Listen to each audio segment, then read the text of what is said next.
welcome you to today's discussion, and in our discussion we're talking about a book called Animal Farm. Now, I know very well that many of us have had much hearing on this book if you have not read or if you have not read as a text in a classroom as a course. However, Animal Farm is an interesting book because it brings out so many human evils that which when we begin to analyze them, you see how so complicated human beings are here on earth. And so this book, Animal Farm, was written by George Orwell. Now, George Orwell, that was his stage name, but he was born Eric Breyer. Now, why being born Eric Breyer? You know, a long time ago, even now, I think many people decide to use what they call stage names instead of using their actual name. So, Eric Breyer, as the name that he was given at birth, but yet when he decided to write, he chose to use George Orwell, was born in India in 1903. Now, he was a son of an Indian civil servant. Traditionally, he was brought up in England to be educated and eventually ended up at Elton on a scholarship in 1917. So he graduated in 1921 and decided not to go to university, but he took up on a post with the civil service in Burma, and he became a sergeant in the Indian Imperial Police. Now, he also served in Burma until 1927, and reports are that he did not rest easy with the authority. He had to wield over, Burma's people, and he resigned in his post in 1927, the same year. So he spent a year among the homeless, and also these experiences formed the basis for his first book, which he called Down and Out in Paris and London, which he published in 1933. So he worked as a teacher after he married, ran a village pub and a general store with his wife. So all these experiences that he's going through, you must begin to see that much struggle opens up one's brain and one begins to think in more refined ways. And so at this time, he was only making a very small income. And if there's any person who ever thinks a lot, is one who makes very small income. Okay? In terms of intellectuality, I would assure you that it's right to trust one who has very small income, because they'll use their brain, in trying to think and figure out what could work well for them. So, from his written work, and it was not until that war that he would earn sufficient as an author. So, what is a basic conceptual view of his book? So, George Orwell's Animal Farm is a political allegory about revolution and power, okay, through the tale of a group of animals at a farm who overthrew the owner of the farm, Mr. Jones. Now, you also be surprised and you begin to wonder how the book should only begin to say Mr. Jones of the Manor Farm. Now, you begin to wonder as to why. Why should the book start like that? So, Animal Farm explores themes of totalitarianism. It also explores the theme of corruption, of ideals, and the power of language, among many more other themes that which we'll begin to see and understand in this book. So 3 themes, basically, they form up the entire book. 1, corruption; 2, totalitarianism; and 3, the power of language. However, there are still so many themes that which we can begin to explore, okay, in this vein, such as maybe the theme of pride, the danger of the naive of working class, and many more others that we will begin to get on through. But let me begin to discuss these themes at length. One of them is the societal tendency towards the stratification. So Animal Farm offers commentary on the development of class tyranny and human tendency to maintain and re-establish class structures even in society that allegedly stand for total equality. Now, the novella illustrates how these classes that are initially unfilled in the face of the common enemy, as animals are against humans, may become initially divided when that enemy is eliminated. So you see that sometimes, people's ideals that they fight for, they don't stand for them. So the natural division between the intellectual and the physical labor quickly comes into express itself as a new set of class division. Within the brain workers, as pigs claim themselves to be brain workers, using their superior intelligence to manipulate a society to their own benefit. So sometimes, people that we eulogize and we worship, we do not know that actually when we do so, we are just helping them to acquire much wealth and become so rich and richer than ourselves. So it's not right sometimes to eulogize people. Look at this in Animal Farm. The pigs were claimed to be the brain workers. And out of this, they also began, manipulating society to their own benefit. So sometimes, the brain workers, people that we think that they are doing a lot of thinking work, they manipulate us. The danger of naive working class. Okay? One of the novella's most impressive accomplishment is its portrayal not to just of the figures in power, but also of the oppressed people themselves. Animal Farm is not told from the perspective of any particular character. Through occasionally, it does not, slip into Clover's consciousness. Rather, the story is told from the perspective of the common animals as a whole. Gullible, royal, and hardworking, these animals give Orwell a chance to sketch how situations of oppression arise, not only from the motive and tactics of the oppressor, but also from the naivety of the oppressed. Sometimes the oppressed become too naive. They don't realize to how much they are exploited. Sometimes they'll begin to think that, when they are working hard, they are trusted in the system. They do not know that actually they are just doing all that in a bid to help another person that is at a home of leadership to amass a lot of wealth. This is why you should also be wondering as to why the working class, any working class, a civil servant especially, should never become rich and should not be rich and has never been rich. If you know of one who's a civil servant and yet he has amassed a lot of wealth, show me and I'll tell you what they do. Okay? So the naivety of the working class is that of thinking that, they create so special an impression that they become, so much, trusted to an extent that sometimes they forget of who they are. Now, when presented with a dilemma, Boxer prefers not to puzzle out the implication of various impossible actions, but instead to repeat to himself, Napoleon is always right. So Animal Farm demonstrates how the inability or unwillingness to question authority condemns the working class, to suffer the full extent of the ruling class's opposition. Sometimes, what we have seen here with Boxer is that he has resorted, of course, to say, Comrade Napoleon is always right, he's never wrong. And there's always a time that, the working class thinks that, the boss is always right and never wrong. Number 3, the abuse of language as instrumental to the abuse of power. Language is a tool that is used to abuse power. So one of our central concerns, both in Animal Farm in 1984, is the way in which language can be manipulated as an instrument of control. Animal Farm, the pigs gradually twist and distort a rhetoric of society's revolution to justify their behavior and to keep the other animals in dark. So the animals heartedly embrace Major's vision ideal of socialism, but after Major dies, the pigs gradually twist the meaning of the words. As a result, the other animals seem unable to oppose the pigs without also opposing the ideals of rebellion. Number 4, corruption. Animal Farm demonstrates the ideal that power always corrupts, and the power corrupts absolute because absolute power corrupts. The novella's heavy use of foreshadowing, especially in the opening chapter, creates the sense that the events of the story are unavoidable. Not only is Napoleon's rise to power inevitable, the novella strongly suggests that any other possible ruler would have been just as bad as Napoleon. The truth is that in the world of politics, there is no leader who is better. All leaders are the same. They are only better before they ascend to power. But as they come to power, they are just as bad as those that were before. And that's just a natural system as portrayed in this book that we must begin to understand. Okay? Number 5, the failure of intellect. So Animal Farm is deeply sketched out about the value of intellectual activity.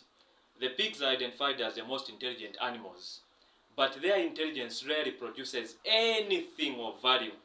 Instead, the pigs use their intellect intelligence to manipulate and abuse other animals. So sometimes when we talk about intellectuality in terms of people that are in power, it is not true that there could be intellects as it were, but we see a lot of things happening. And also one element that we must understand, for example, the dogs are nearly as literate as the pigs, but they are not interested in reading anything except the 7 commandments. Now, when we talk about the dogs in this book, we are talking about people that are in the military service, okay, such as the police officers. Very intelligent, of course, but much as they may be intelligent, they don't exercise their intelligence. The intelligence that exercise is that which is given as a command from the authority that gives them those positions. So like we see on the animal farm, the dogs are only able to read, the 7 commandments, and you know them very well as found in chapter 3 of this book. So the dog's use of their intelligence suggests that intellect is useless, even harmful, when it is combined with a personality that prefers to obey orders than to question them.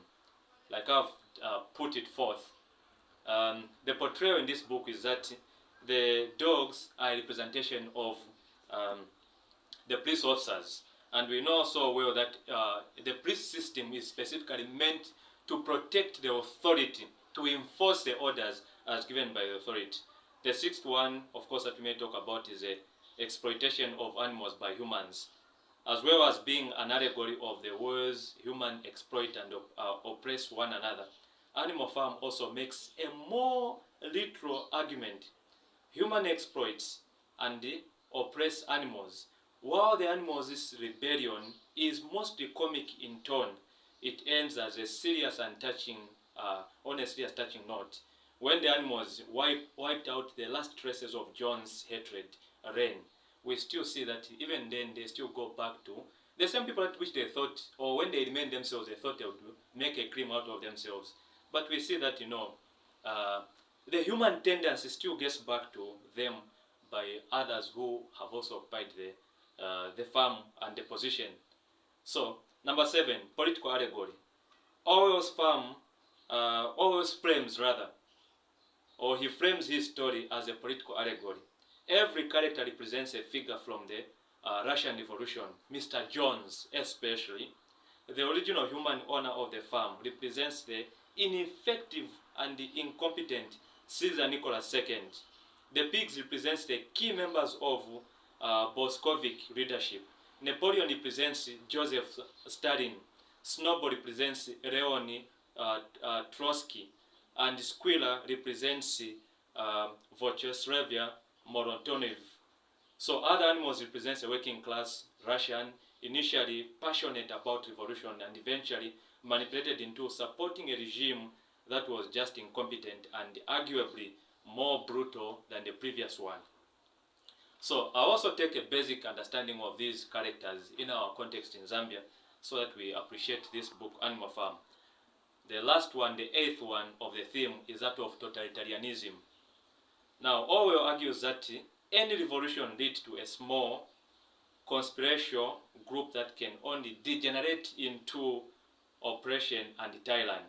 He makes his argument through the allegory of the farm.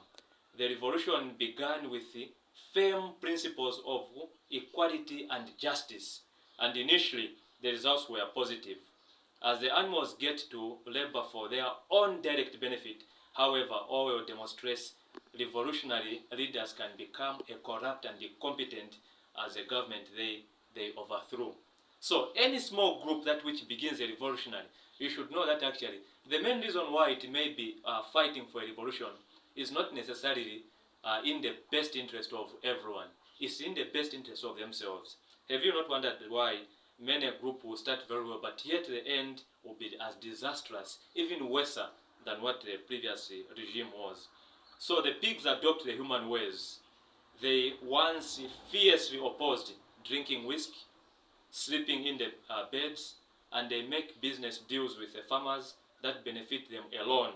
Meanwhile, other animals are only negative changes in their lives.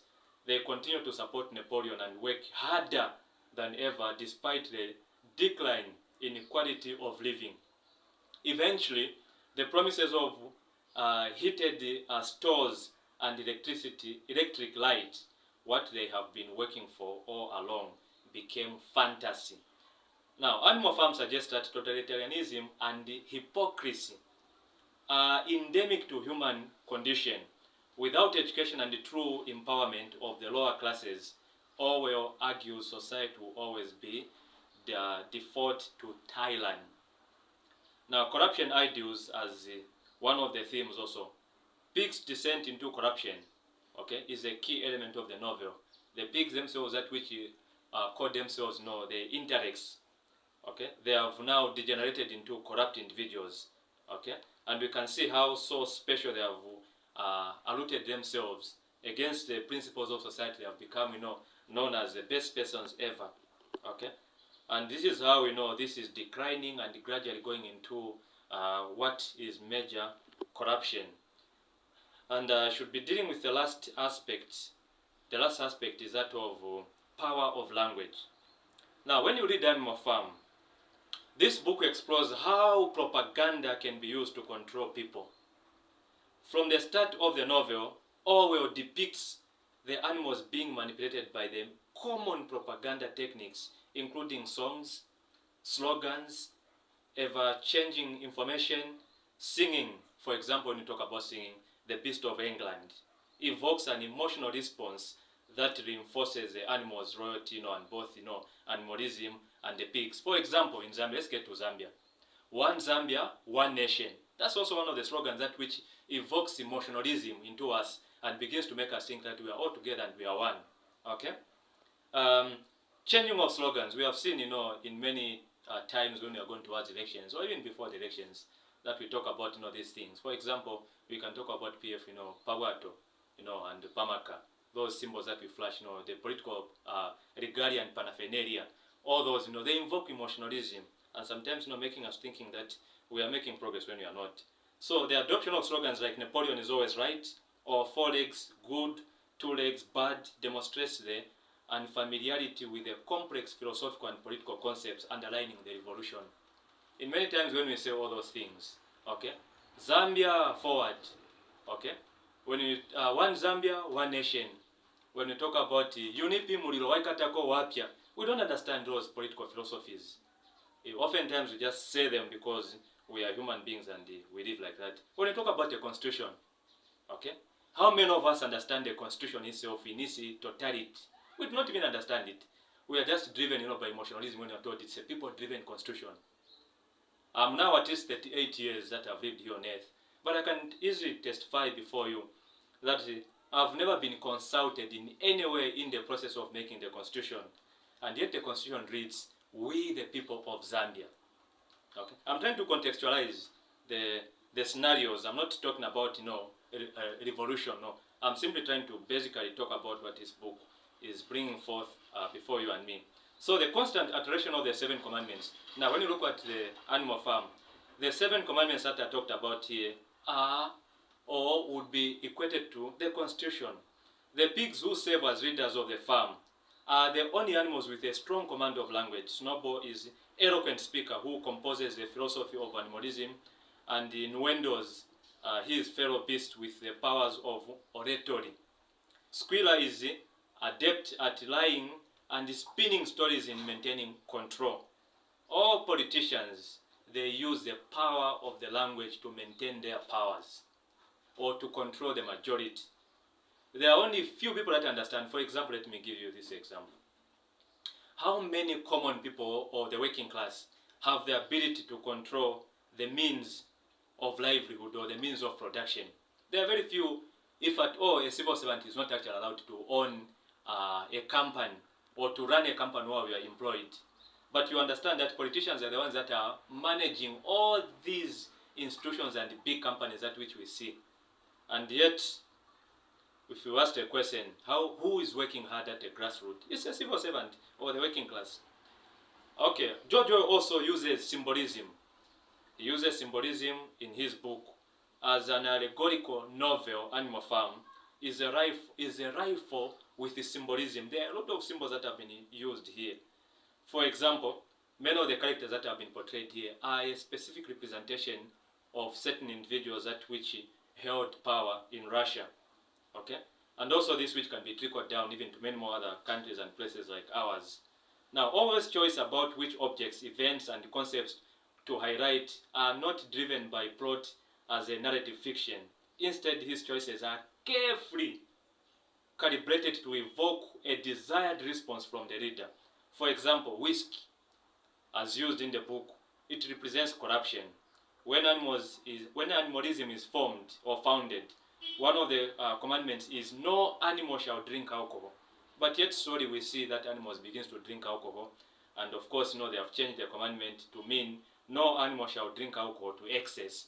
Yet at first it was saying no animal should drink what? Alcohol. And you can see how they have gone on to drink. Number 2 of the symbolism is a windmill. The windmill represents the attempt to modernize Russia, the general incompetence of Stalin's regime. So you can see also how many more other things come into play. The commandments. These 7 commandments of animalism, written on the barn wall for all to see, represents the power of propaganda and the malleable nature of history and information when people are ignorant of the facts. In other words, the 10 commandments can also talk about the constitution. What is the setting of the book? So the story is set in Manor Farm, later which was renamed to Animal Farm. So it was from Manor Farm to Animal Farm and again back to Manor Farm. The most respected animal at the farm is a prize boar called Old Major. Now he is concerned at the neglect and the cruelty he and the fellow animals suffer at the hands of the farmer Mr. Jones and his men. So just prior to his death, he tells the other animals of the dream of a new life for all of them. But this can only take place if the animals rebel against Mr. Jones. So Mr. Jones of the Manor Farm is a major character in this book. So the opportunity arises shortly after Major's death, when the animals drive, the drunken farmer, Mr. Jones, and he goes to unknown places where no one can ever establish as to what has happened to him. So immediately the pigs assume control over the administration of the farm, and they draw up 7 commandments, which they did not even follow it, just wasting people and their time like it were with many politicians. They establish systems at which they don't even follow themselves. They just waste the public.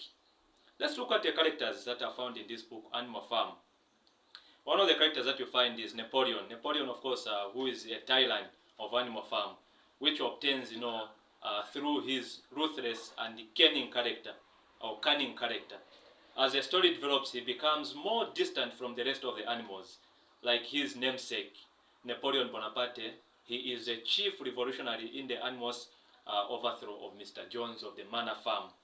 So the other character that we see is Snowball.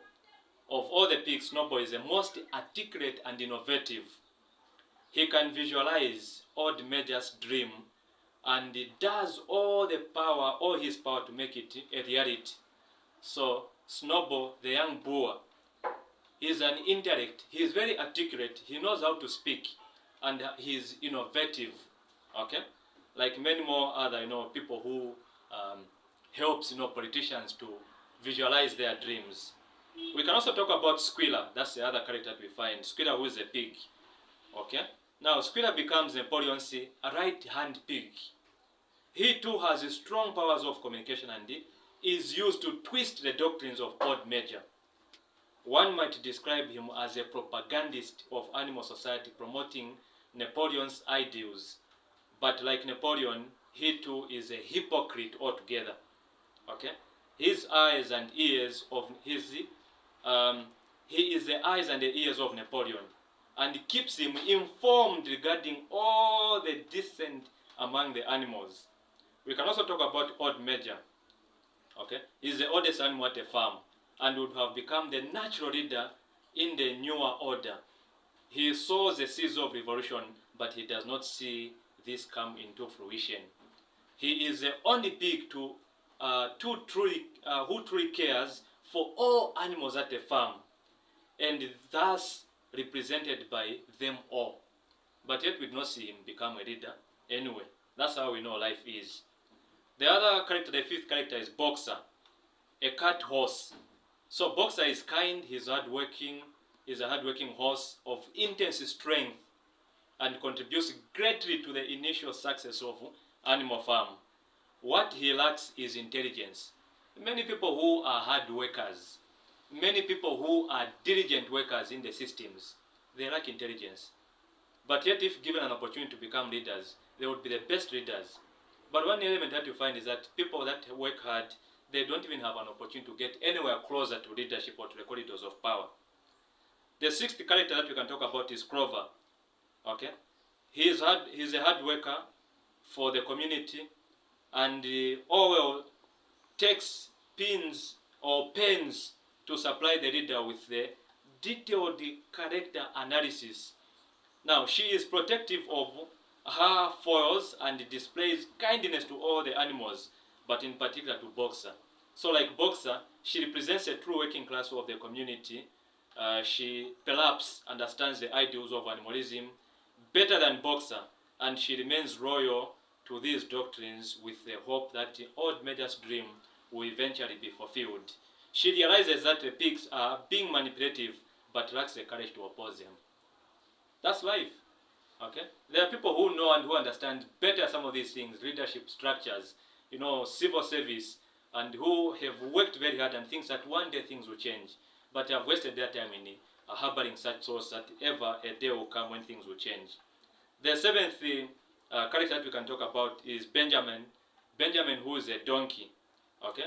He is an intelligent and soon realizes the ideals of animalism are not being followed, and is wrathed about this, or he's annoyed about this.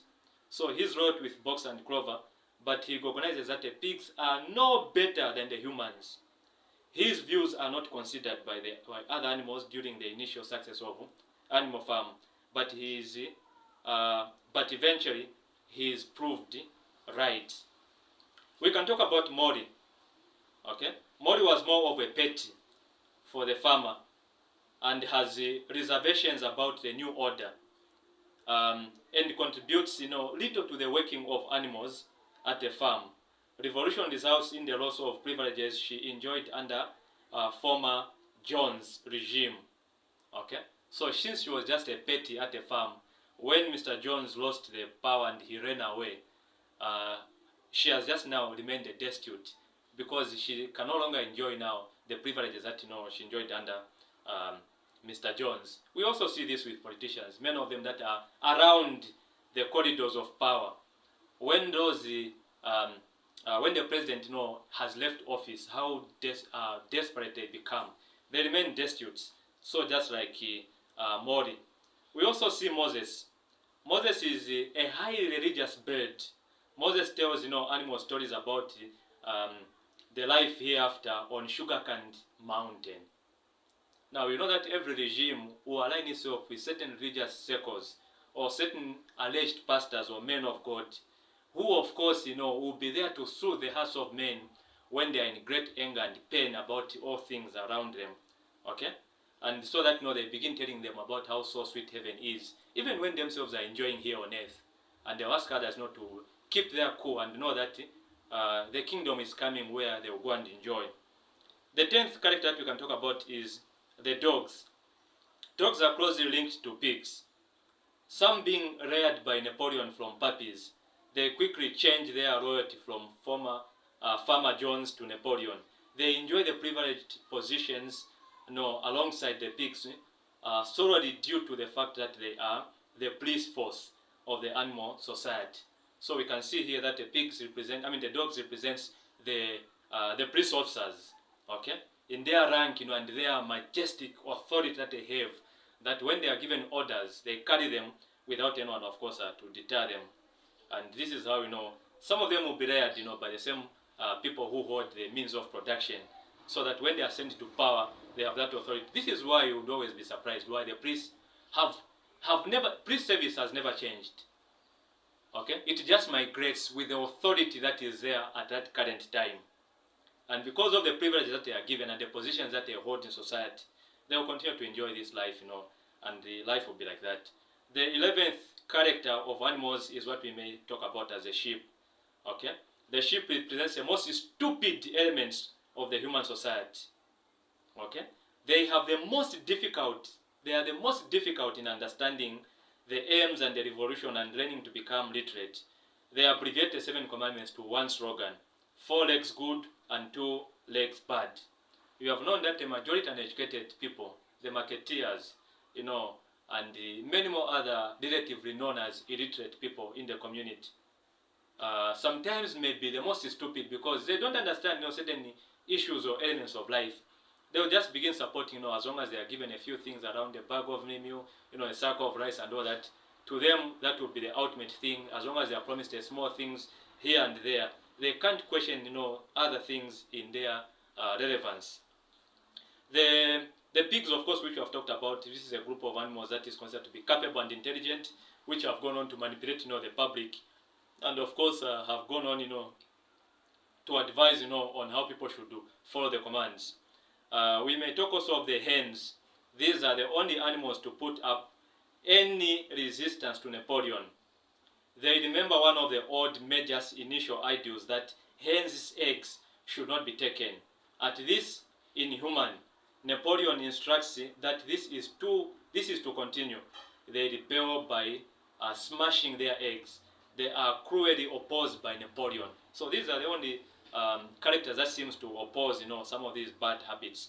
And then we have the cats, which is the last in the animal characters. That's the 14th. So like Modi, the cat loses a lot after the revolution, okay? And her selfish attitude is evident when she cannot appreciate that the humans suffer at the hands of Mr. Jones. When you are petty, when you are just being kept home, when you do not know the ideal, when you are just being provided for, you would never know the evils until when you begin to understand, other greater things. Let me move into talking about human characters. We have one, Mr. Jones, who is the owner of the farm, Mr. Jones of the Manor Farm. Okay? This is a poor farmer who is a drunken master all the time.